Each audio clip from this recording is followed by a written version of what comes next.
start here. So, okay. The mRNA formed from repeating tetranucleotide UUAC incorporates only 3 amino acids, but the use of UAUC incorporates 4 amino acids. Why is that? What do you guys think?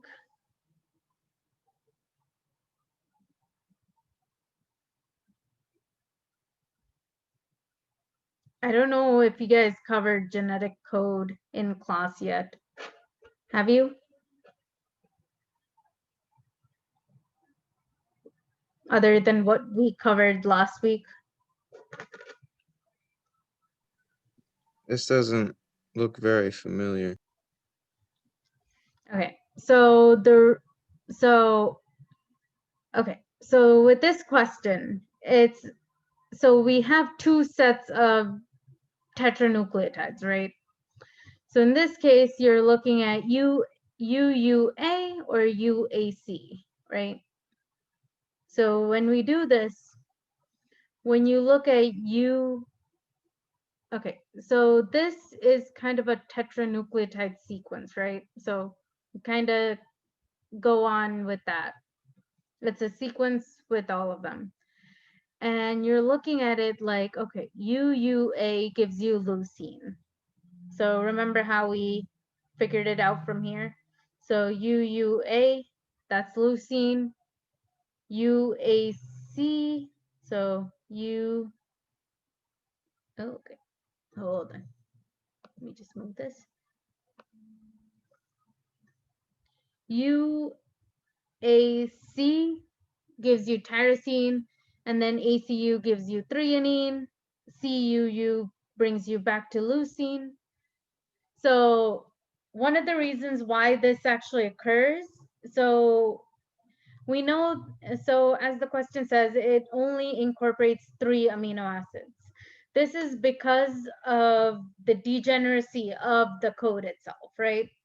Because so the degeneracy for the genetic code itself is because many different amino acids end up getting coded by multiple codons. Does that make sense? So that is why. So in this case, the degeneracy isn't shown. That's why you have all 4 different amino acids. Does that make sense? Can you explain that one more time?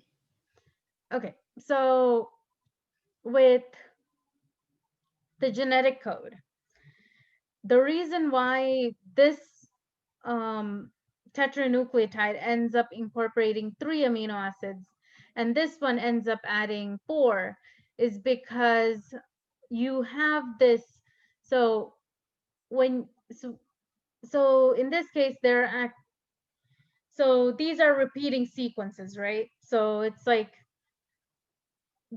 these 4 repeated couple of times going on, and it's like, okay, so we have this, it has 2 leucines, 1 tyrosine, and 1 threonine, whereas this one here has a tyrosine, isoleucine, serine, and leucine, right? It's asking, why does that occur? So when this is occurring because the genetic code is degenerate, which means that the coding itself, multiple codons can actually code for the same amino acid. Does that make sense? Yeah. Is degeneracy a flaw? Not exactly. It's more of different combinations of how you can add up. So it's like a language. So all of these codons just mean leucine, right? Yeah. Does that make sense? Okay.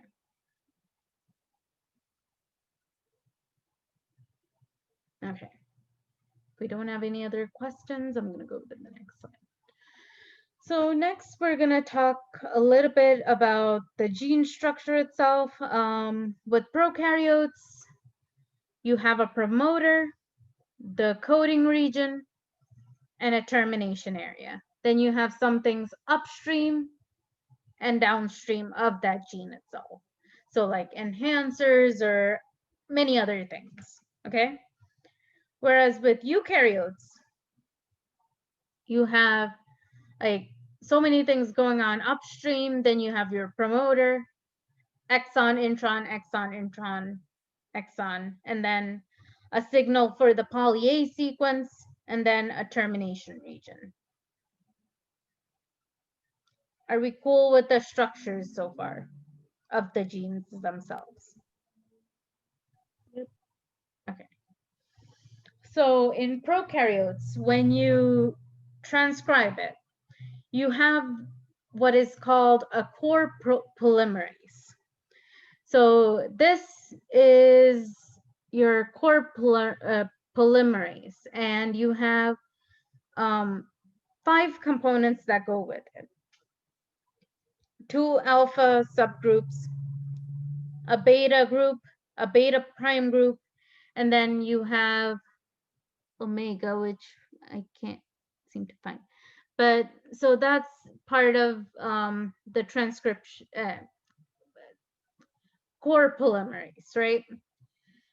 But then initiation starts off with so this core enzyme, and then you have the sigma factor, so this guy here. So, and then this so this core enzyme, this guy, and the sigma factor comes together to form what is called a holoenzyme. And these end up recognizing a specific set of sequences to start off, to initiate the process of transcription. When so the next step would be elongation. Elongation, the sigma factor goes away, and so the sigma factor is like a break to the core enzyme, right? So it's keeping it from going anywhere.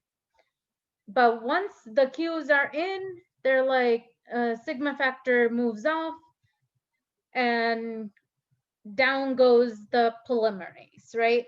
Because it wants to transcribe and make mRNA. And then you have a row-dependent situation with termination. So you just kind of stop as to, so you end up coming to this region here, and it stops. So that's why it's called termination. Does that make sense? Yep.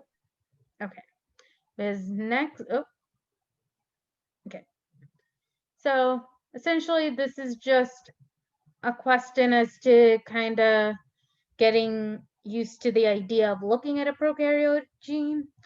Draw a prokaryotic gene and its RNA product. Be sure to include the promoter, transcription start site, termination site, untranslated regions, and labeled 5' and 3' ends. So we have our DNA, right? We have our 5' and 3' ends. And it's going in either direction. Then you have your promoter here. So promoter is where everything binds. It's like, it's where it says, this is where we need to go, right? Then it comes out, okay, so the promoter itself is not counting in part of the, sorry about that, got distracted by an email. So we have our 5' UTR here, which is essentially not, so anything above this initiation point is not counted. So it starts off with a little sequence called the 5' UTR. and then it goes through, it kind of comes in, and then 3' UTR adds on as well, and then it just stops. Okay. So next we have transcription in eukaryotes, right? So transcription for both of them always includes the three different stages, in initiation, elongation, and termination. So in eukaryotes, when you see initiation, you must think Tata box. So Tata box is a region in the DNA. It recruits all. So this is involving different activators. They're kind of bringing them all in. The Tata box kind of pulls those in.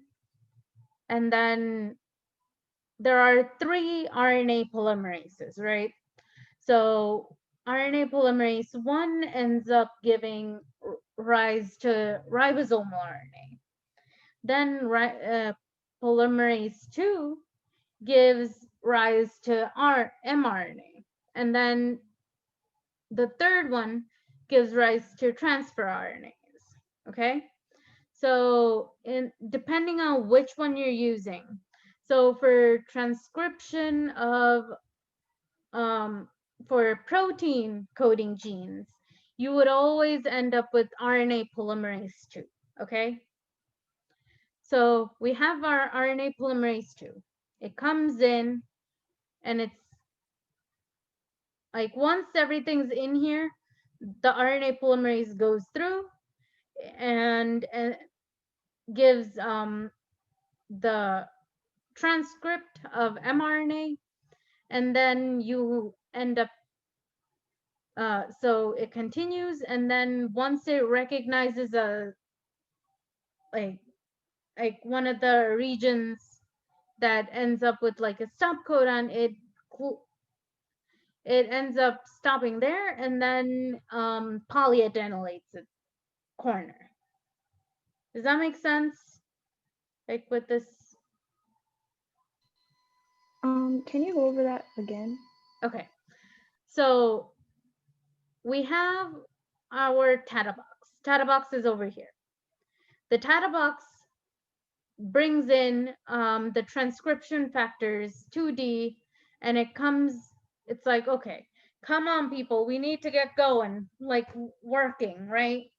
So, and then all of this brings up, when these components are together, TBP, which is Tata box binding protein, everything comes in, they're like, okay, we have all of this stuff we need.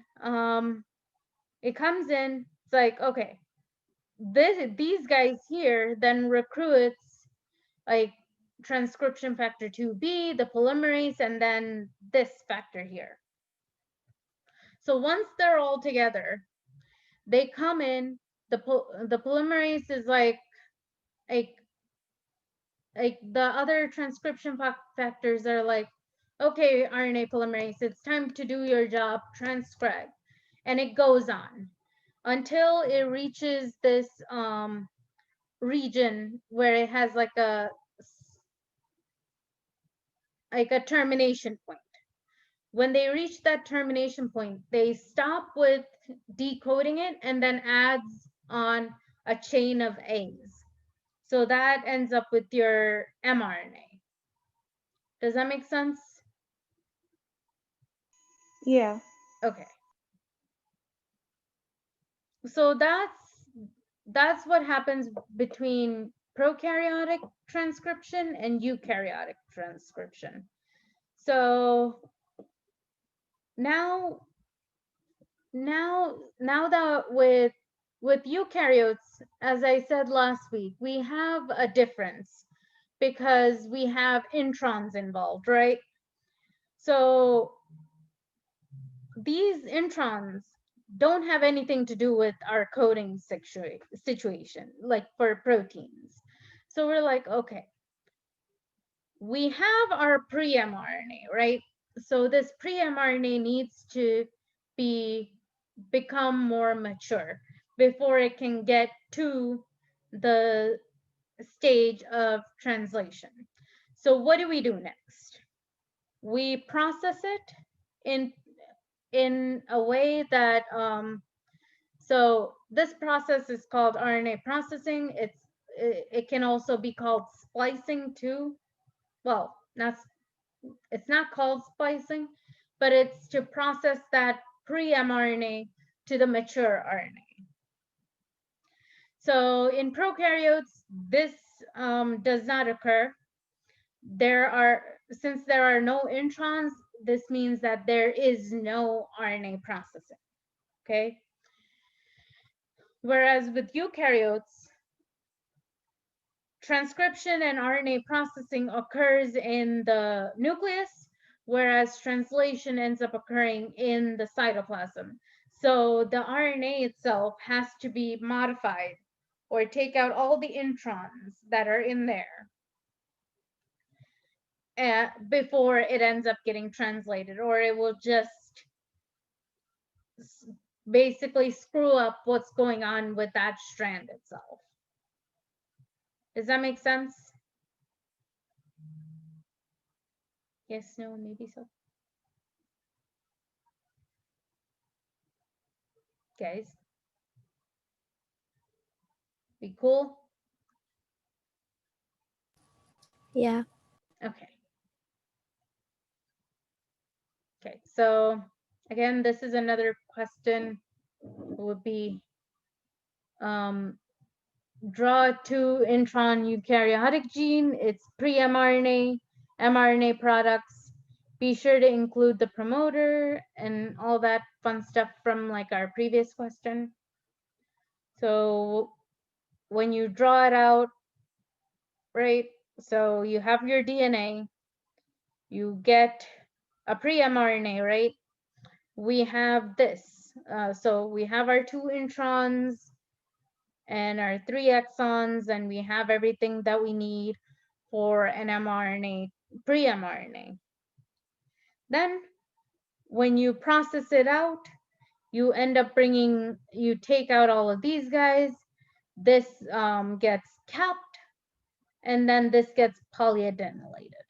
So polyadenylation, the methyl 7-guanosine, that cap is there to keep it protected and all that fun stuff. Okay. In which cellular organelle do the 3 post-transcriptional modifications often seen in the maturation of mRNA in eukaryotes occur?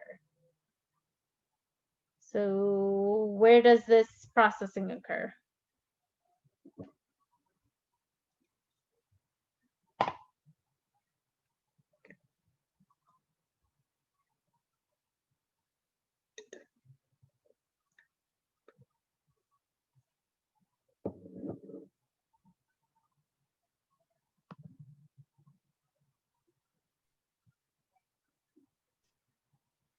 Guys? Is it the nucleus? Yep. So again, it's just remembering what occurs where. So if it asked where does the mature mRNA is, then and where proteins get made, it would be cytoplasm, especially in eukaryotes. Whereas if it said prokaryotes, what would the answer be?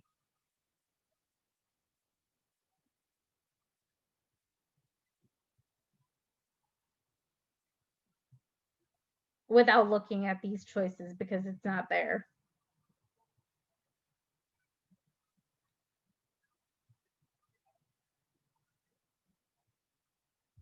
So do we have the 3 post-transcriptional modifications in prokaryotes? Yes or no? No, right? So essentially, everything in prokaryotes occur in the cytoplasm because They don't have a nucleus to begin with. The mitochondria does its own thing. And then lysosomes, those are more getting rid of toxins. Golgi is not involved in any of this. So, okay. So, alternative splice. So, the way we talk about splicing, when we have splicing occur, it can occur in any which way. Like, it's not just one route that they can splice out into. So here, so this pathway is following red to yellow to blue. So it's going this way, and it forms this kind of protein. Whereas this one here, red to green to blue, goes this way. So essentially it's cutting out the different types of introns in different manners, and they use specific. This depends on what is happening at the promoter. Like, it's asking, hey, Mr. Promoter, we need to get this one. We need this protein to, okay, I can't see my mouse. Okay, so we need Mr. Promoter, we need this protein. And Mr. Promoter over here is like, okay, people, we need to splice out this, to form it together and form that. So essentially, that's what's going on with alternative splicing. It's essentially forming isoforms of different proteins after trying to figure out after they specify which one it needs. Does that make sense?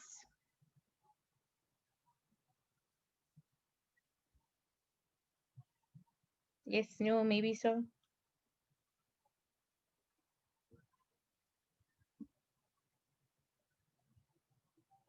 Yes.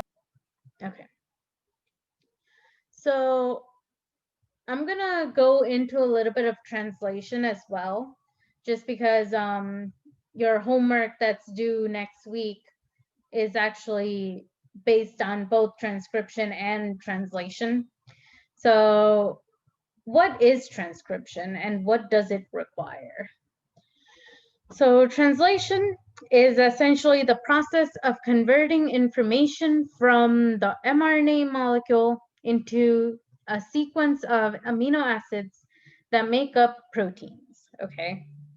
So you have that, you end up having, so translation itself requires ribosomes, transfer RNAs, amino acids, and a whole lot of energy, right?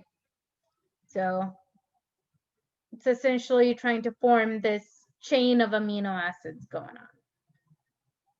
So what does a ribosome do? A ribosome provides the scaffolding on which the tRNA and mRNA are brought together and some enzymatic activity to form peptide bonds. So in this case, you have prokaryotic ribosomes, which is a 70S ribosome. It is made up of two components, which is called the 30S subunit and the 50S subunit, okay? And the eukaryotic ribosome is called the 80S ribosome, and it's made up of two subunits, the 40S and the 60S ribosomes. Okay. So when tRNAs are involved, they typically have this shape. It has a specific amino acid covalently attached to the 3' end. So this is where you have the amino acid attached. Then it comes through, it's like, oh, Ooh, okay, and then you have that anticodon, which actually binds to the codon in the mRNA, which is to actually decode that triplet. And it typically has this shape. It like a clover leaf. This is its secondary structure. Okay. And again, the anticodon loop is this guy here. It's complementary to the codon that is in the mRNA. Does that make sense?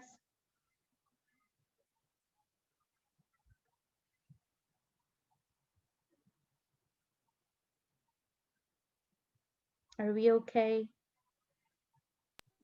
Yeah. Okay. No, I have this slide again. Okay. Okay. So what actually occurs in initiation of translation? In translation of prokaryotic mRNA. So this initiation complex, it brings in the small ribosomal unit, the initiation factors, the mRNA at the codon AUG, so our initiator codon. And it combines with our large ribosomal unit, okay? So this initiation complex kind of goes with this sequence here, the Shine-Dalgarno sequence. This precedes the start codon in bacteria. So it actually has sequences that are complementary to the 16S RNA in the 30S small subunit. This essentially allows it to bring it to initiation. So here you have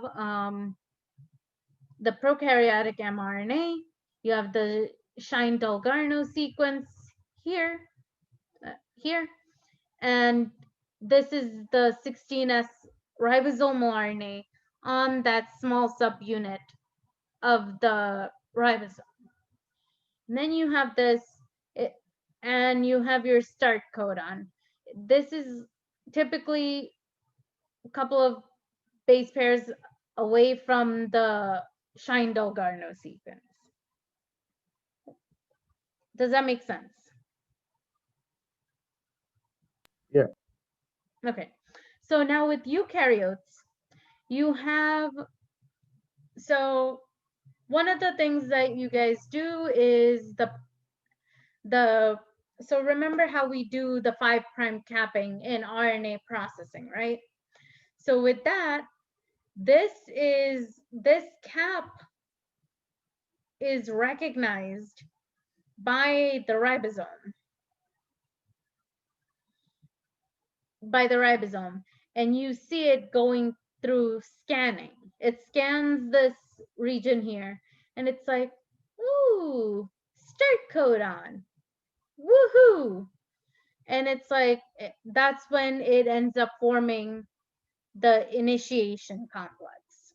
So when this comes in, so the start codons here, they start off bringing in the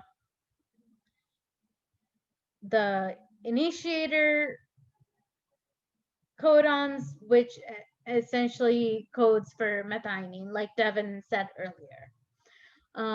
So that comes in, it shifts, it comes in and sits at the P site. So that's kind of leading into elongation, where it has tRNAs that bring in amino acids one by one to the chain.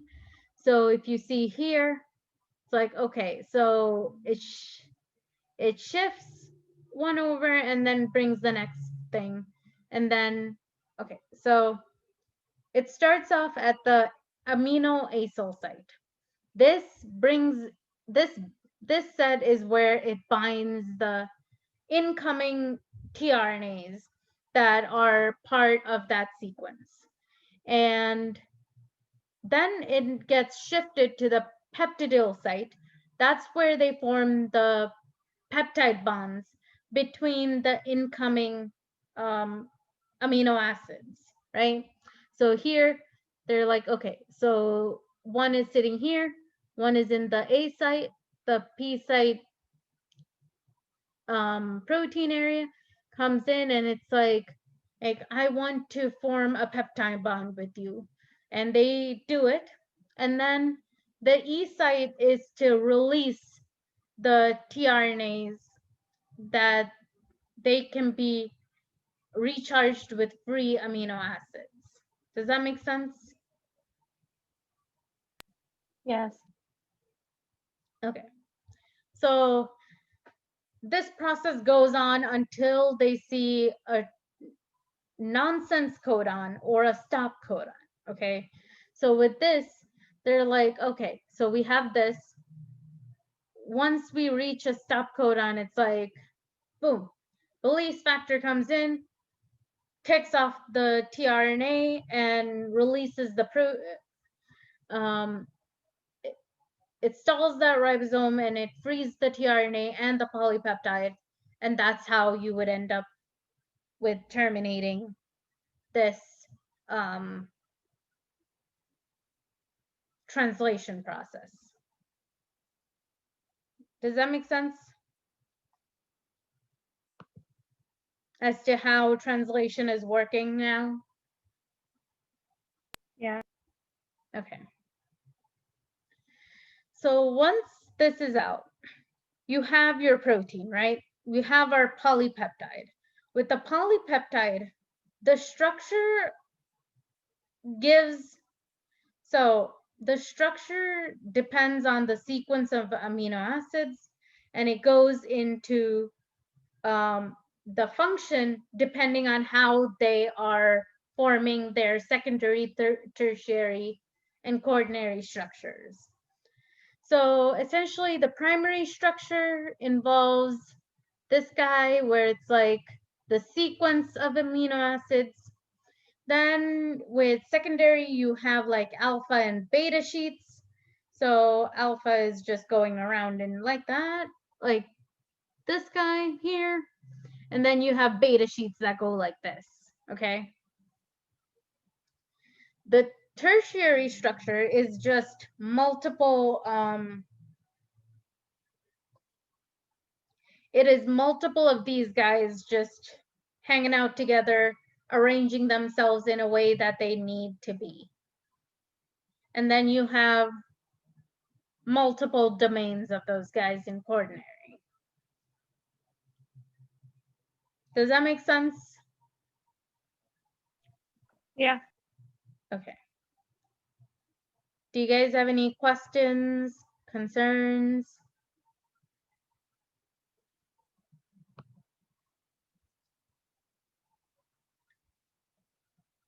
Oh. Cornell. Are we going over this more? Like the next discussion or lecture? Yes, we're going to cover more questions next discussion sections. That way we'll be more prepared.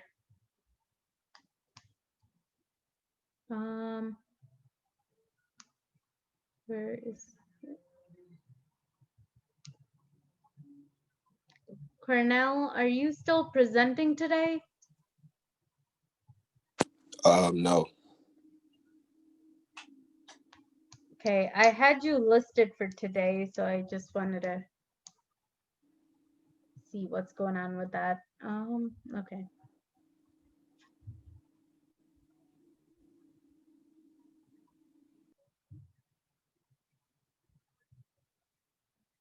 Okay. Do you guys have any questions, like with concepts wise?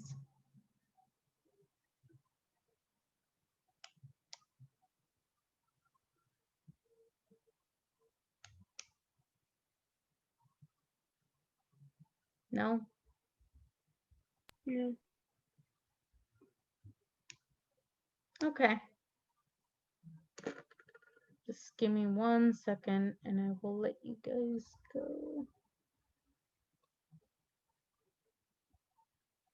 Okay, everyone's still here.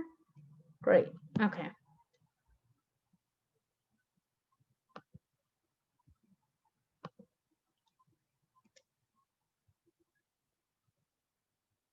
Okay, so that's all I got.